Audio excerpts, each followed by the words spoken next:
What's up, Guardians, and welcome back, Titans.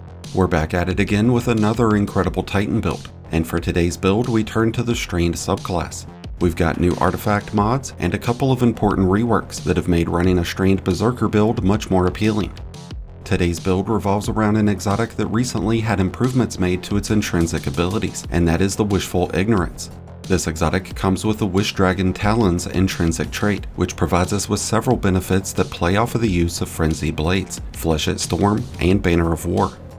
It's always been a pretty solid exotic to use when in team-oriented settings, but it's evolved beyond that now, and it's going to provide its wielder with tremendous benefits, regardless of whether you're in a team or running solo. The initial benefit of running this exotic is that you receive one additional powered melee charge. We already start with 3 Frenzy Blade charges, so this will bump us up to 4. When you strike enemies with Frenzy Blades or Flesh at Storm, you'll build up stacks of Wish Dragon Talons. You'll see this on the left side of your screen, and this can build up to as many as 3 stacks with consecutive hits. When this is active, you'll receive a bonus to the damage of Flesh at Storm and Frenzied Blade. This starts as a 10% bonus with Flesh at Storm, but it's going to build up to 50 and then 20% at its max, and Frenzy Blades will go from a 20% bonus to 50 and then 200, which means this has the ability to exceed the damage bonus that Syntheseps provides, and with how we have the rest of our build set up, we're going to be absolutely shredding through enemies, even one-shotting many of them. When Banner of War is active, you'll receive 5% bonus melee energy off of each banner pulse, which could see you getting that energy back every second whenever Banner is at its maximum stacks. You'll receive more energy when teammates are inside the banner. With 2 teammates, you would receive 15% bonus energy, but if you had 5, then you would be getting 25% bonus energy every time it pulsed. And that's in addition to other benefits that the banner grants. So even before we factor in our armor, our artifact, and fragments, we're giving ourselves a massive bonus to the uptime and damage of all of our melee abilities. This exotic really amplifies everything about the Berserker Titan. It could still be used on Prismatic, and it would work out great, but this is just able to synergize so much better when using it on Strand, because we can take full advantage of all of its benefits. And that starts with Banner of War, which provides 20 points of health on each pulse. Those pulses are created every 2.5 seconds, but as you build up additional stacks of Banner, you'll bring it down to every second.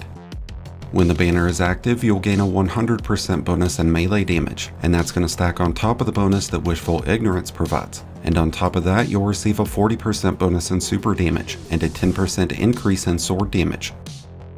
As we mentioned before, we're going to have 4 total Frenzy Blade charges, but we intend on using Flesh at Storm as often as possible. Each Flesh at Storm drains 50% of our melee energy, so if we were to be fully charged, this would result in us being able to perform 8 consecutive Flesh at Storms, with as many as 5 of those getting a 200% increase in damage. Each projectile from Flesh at Storm unravels enemies, which means they're going to take continuous strain damage over the course of 8 seconds. And we would be able to sever enemies with Frenzy Blade, which would neuter their damage output by 40%. So against tankier enemies, you'll find it more beneficial to start with a Frenzy Blade, and then follow up with consecutive Flesh at Storms. We have chosen to use grapple grenades with this build, which will give us another melee ability to use. And just like Flesh at Storm, this will unravel enemies, and it will gain the benefits of Banner of War. With our super and melees getting massive bonuses in damage, we're going to want to focus the majority of our character stats into our melee and super. By exceeding 100 points in our melee stat, we'll gain a 190% bonus to all energy gains, and by reaching 200 points, we'll gain a 30% bonus in melee damage, which will improve Frenzied Blades, Grapple Melee, and Flesh at Storm.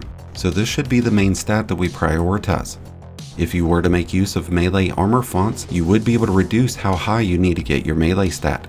With one mod, you would have 20 extra melee points applied whenever armor charges are active. This would increase to 40 points with 2 and 50 points with 3. So if you can at least get your melee stat to around 150 or 160, you could still reap the benefits of 30% bonus damage, and that would free you up a bit to make sure your super stat is also around 100. When it comes to fragment options, we have chosen to go with Thread of Fury. This will grant between 10 and 25% bonus melee energy whenever we hit enemies with a Tangle. And to play off of that, we have Thread of Transmutation, so whenever Woven Mail is active, our weapons can create tangles. This shares the universal timer that Tingle Creation has, but by incorporating the Elemental Coalescence artifact mod, we'll be able to create extra tingles. We've also got Thread of Generation, granting us with bonus grenade energy as we take damage from any source. And finally, we have Thread of Warding, which provides us with Woven Mail whenever we collect an orb. Woven Mail provides us with a 45% bonus in damage resistance, and by using the Shield Crush artifact mod, we'll give ourselves a 50% bonus to the regeneration rate and a 50% bonus in damage to all of our melee abilities whenever Woven Mail is active. And that's going to stack on top of all the other regen and damage bonuses that we've got. The caveat to this is that our grapple melee will only receive a 12% bonus in damage, so it's more so juicing up our Frenzied Blade and Flush at Storm. A few other artifact mods that will benefit this build include Tightly Woven, which will provide 20 character stat points towards grenade and class abilities whenever Woven Mail is active, which will help us have our grapple melee back faster. Tangled Web can be beneficial for heavy ad clear situations, as you'll generate a burst of energy that suspends all nearby enemies whenever you create a tangle. If we were to include solar weapons into our build, we could take advantage of the Fever and Chill and Cauterized Darkness mods. Fever and Chill would provide us with Radiance whenever landing consecutive precision hits with solar weapons, so that would give our weapons a 20% bonus in damage, while Cauterized Darkness would increase any solar damage by 30% whenever it's used against enemies who are severed, unraveled, or suspended.